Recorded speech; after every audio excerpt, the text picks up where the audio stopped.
may tatanong ako. Yung kanina, may isang eksena na sinasaktan mo yung special child. Eh, alam ko na may kapatid kang ganon. Sabi ko, siguro hirap na hirap si Gladys sa eksena na to. Kasi hindi niya gagawin yun in real life. So, paano mo na ano? Actually, hirap na hirap talaga ako sa eksena yun kasi in real life, maximum tolerance ako kay PJ.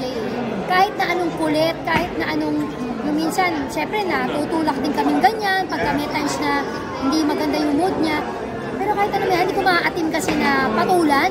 Kasi syempre, mas tayo naman yung nakakaintindi, di ba? Dapat tayo mag-adjust. Kaya nga, kung papapansin mo yung eksena sinampal ko, tapos biglang parang na-guilty ako di ba? Sa totoo lang, naging emotional ako doon sa eksena na yun kasi totoo na talaga yung naramdaman ko na, di ba? Parang ang nakita ko sa kanya nung ginagawa namin si PJ.